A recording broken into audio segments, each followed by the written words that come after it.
Alright, here we are at Spa. A classic, if you ask me, when it comes to ACC online lobbies. We've jumped into a random one with another new car, I would say. A new car for me at least, a McLaren, 2023 McLaren. I haven't driven it much, but it feels pretty good. It feels pretty good, and I get why so many people are driving this thing. Hey, come on. I want to be driving too fast. Oh. Ah, this might be a mess. This might be a mess.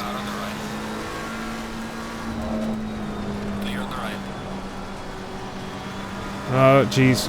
Okay, they're going off to the right of me. That's good. Nobody rammed into me. I like that. For an opening lap. Alright, we're gonna squeeze onto the left side here. With a brutal BMW behind us who's gonna pull up to our side here. And we're gonna go side by side through this corner here. Alright, he gives me some space. Very nice.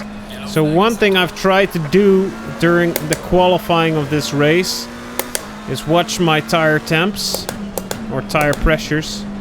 And I've tried to get them to 26.8 psi when they're hot. So let's see if that actually happens during the race. We still got to warm up a little bit, but let's try to survive here.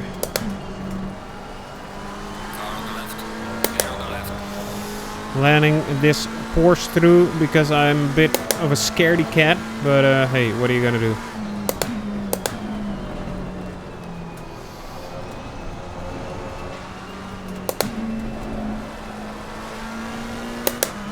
Beautiful, beautiful. I gotta say, I do get why so many people drive the McLaren in ACC currently, because it drives fantastically. It's not a hassle at all. It just does what you want. And to be honest, this might sound like sacrilege from my mouth, but it drives more comfortably than the Ferrari, I would say.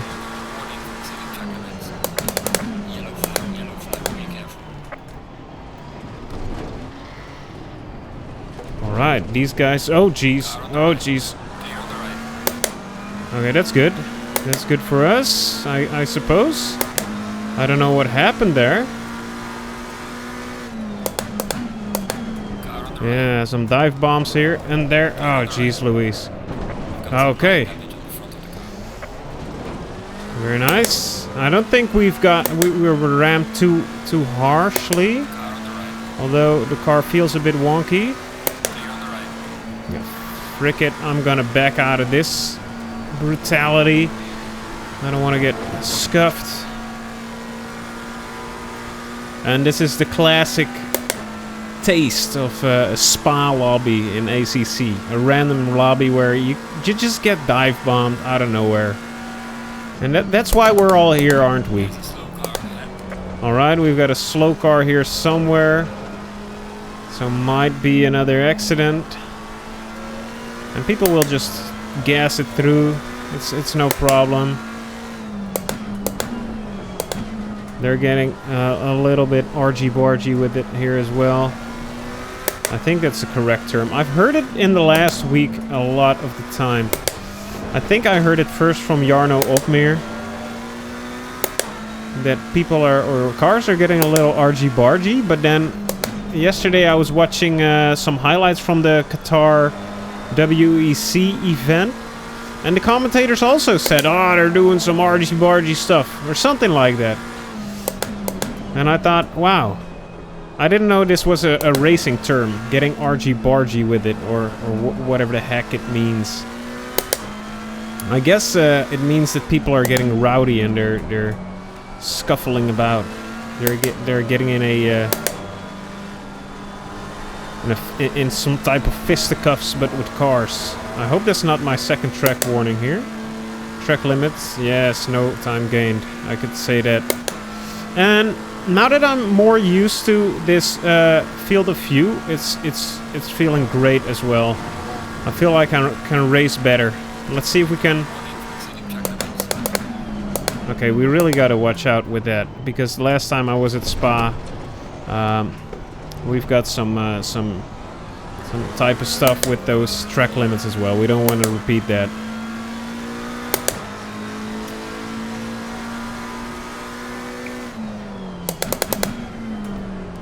Okay, these guys are taking it wide. They want to see something of the area here. They want to enjoy the Ardennes. Alright, that's a beautiful area, Spa.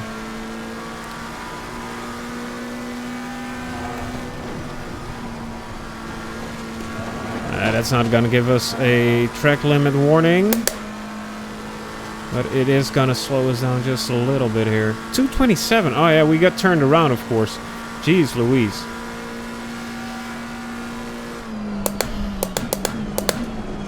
Ooh, I braked a little late there for my well-being. Oh, these guys are getting pretty loose. But we're gonna be okay. We're gonna be okay. We're gonna be overtaking them in no time.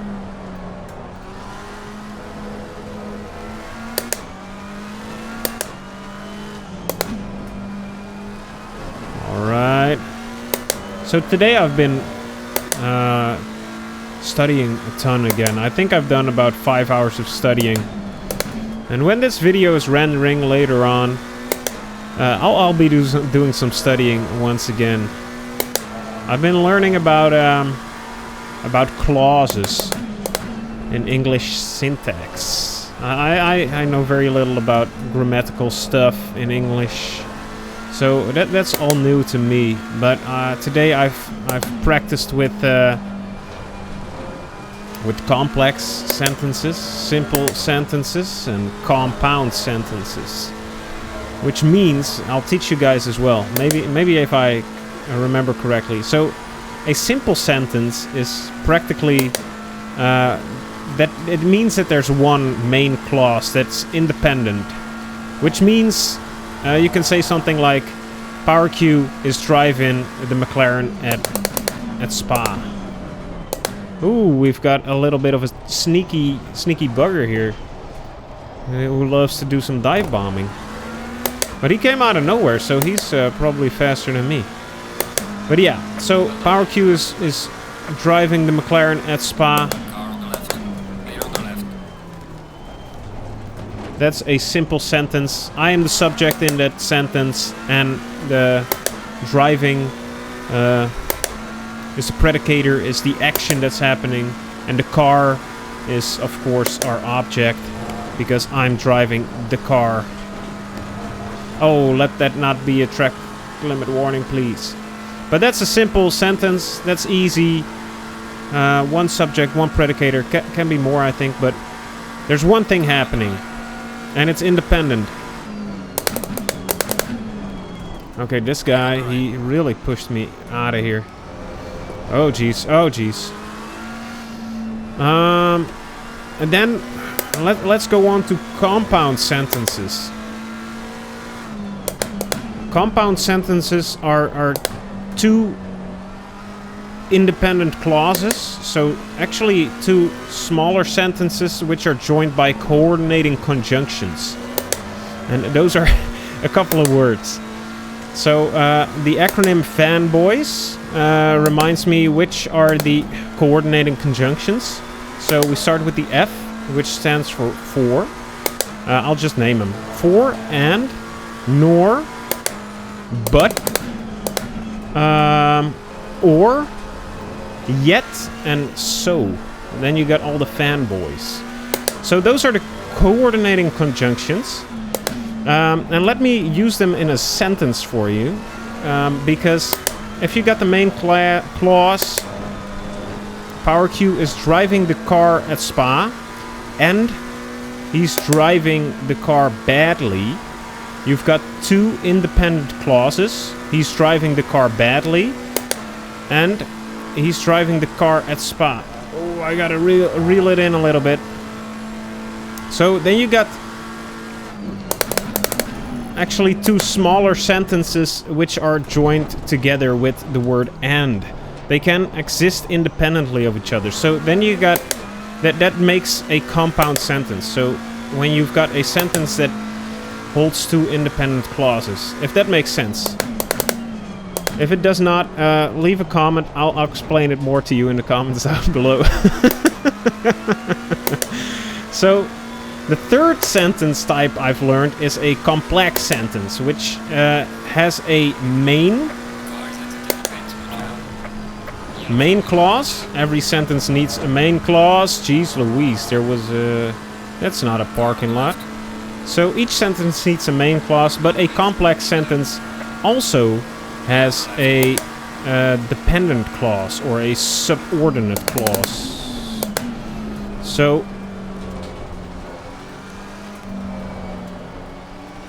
Oh, geez, Louise. We've got a GT2 all of a sudden behind us. There's all kinds of stuff happening. Let me focus on this first. I'll get back to the complex sentences once my focus can be a little loosened up here. Alright, alright. So let me think. How do I explain a complex sentence? One independent clause. So a sentence that can stand on its own, and then something that is an independent clause. So the clause would be dependent on the main clause. So let's take, for example, the independent clause. PowerQ is driving the car at Spa.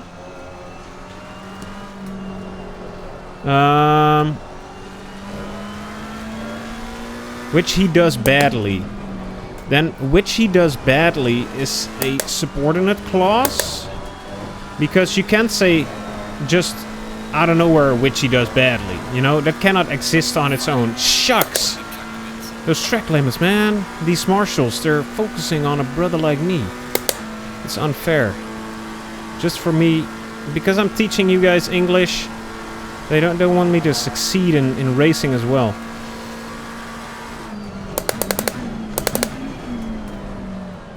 Ooh, these guys are scuffle-butting around. So, let me continue with that complex sentence. So the subordinate clause is he drives the car badly. Maybe I made another compound sentence of that. Oh my lordy! Was I in the wrong there? I don't know. I feel like he left a lot of room there. That's why I dove in there. But yeah, what are you gonna do? He's doing it badly.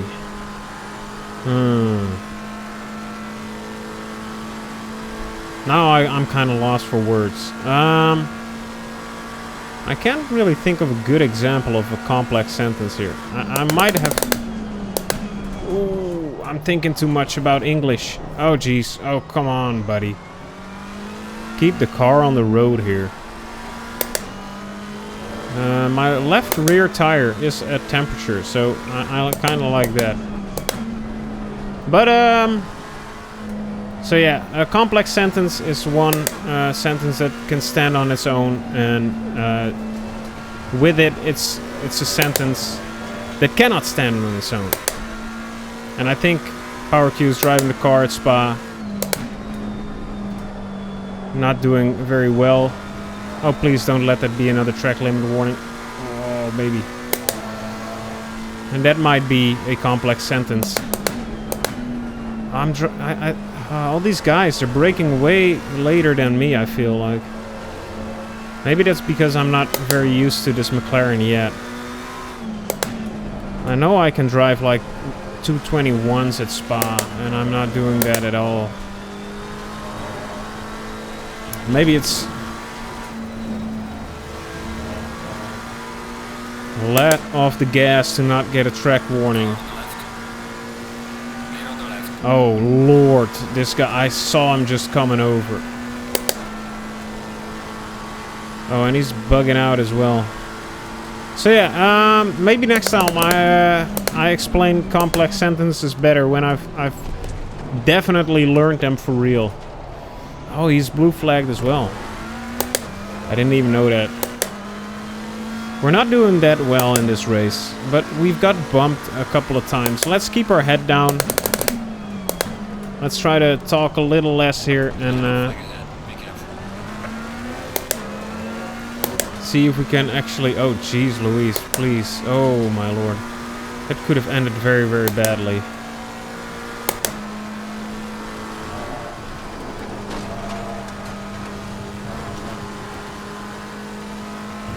But yeah, I've been doing so much reading, guys. It's unbelievable. I'm taking my studies very seriously, but I don't know if I can...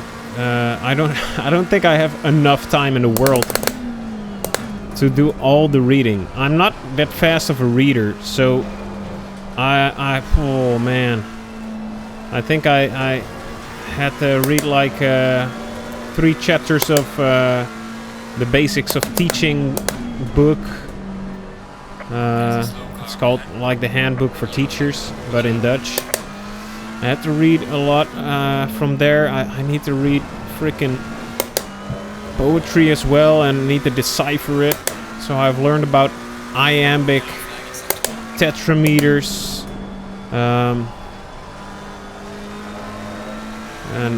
that's a little hard to explain without a without a good visualization, I would say. But iambic meter, which refers to how you pronounce or where you put the emphasis in a line of poetry, is mostly used by Shakespeare, I think. So it iambic meter, it puts the stress on the second syllable of of words. So it doesn't really... It's hard. It's easier to explain when you got a piece of paper. But anyway, I'll try to do it anyway, because this is why you come here, for my random knowledge. You gotta know it as well. So iambic. One of the most famous Shakespearean little lines is, "Shall I compare thee to a summer's day?" And then every second syllable is stressed. Shall I compare thee to a summer's day?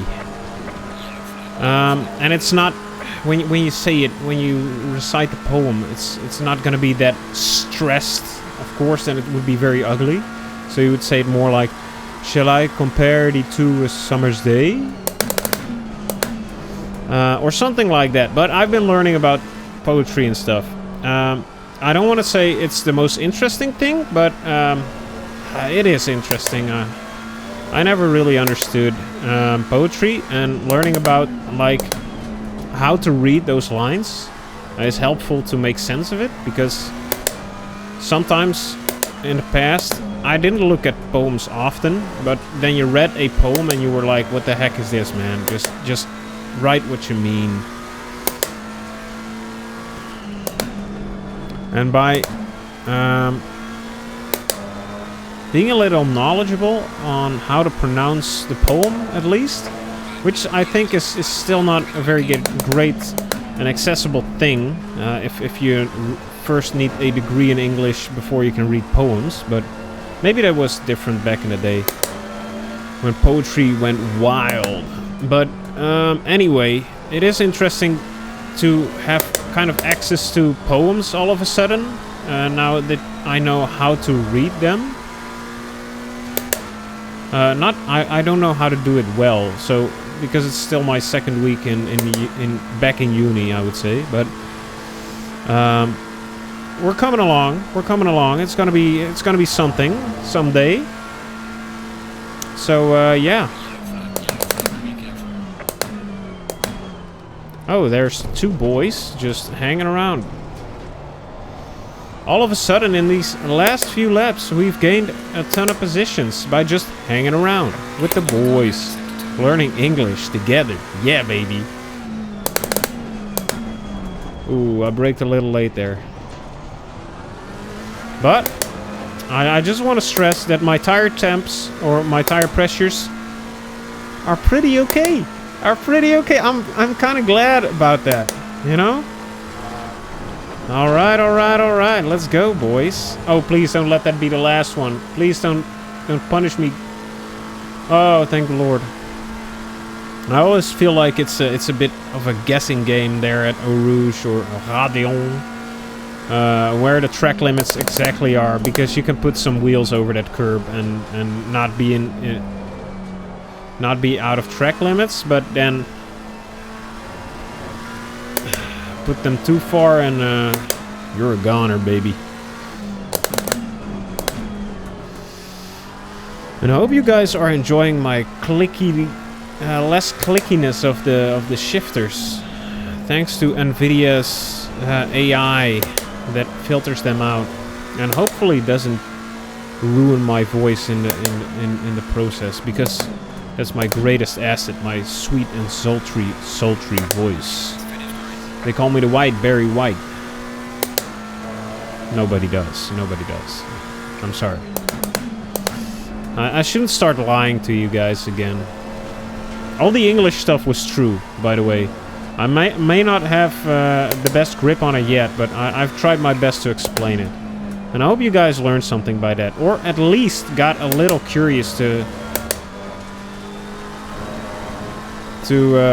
find out for yourself what the heck poetry and complex, compound, and simple sentences are all about. Because it's kind of interesting, and also kind of strange, I would say.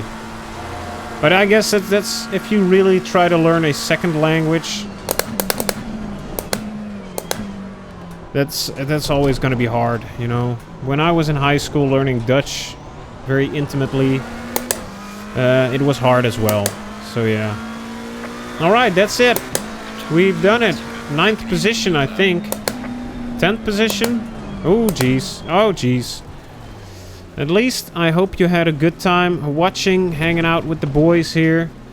And it was a doozy of a race, that's for sure. That's for sure. Let's go back to the garage before somebody hits us again. So it was a bit of a ruffle scuffle kind of race. But yeah, I enjoyed myself. And I hope you guys did too. And yeah, thanks for watching. If you're still here, and I hope to see you next time. My beautiful baby boys and girls, I love you guys. Bye-bye.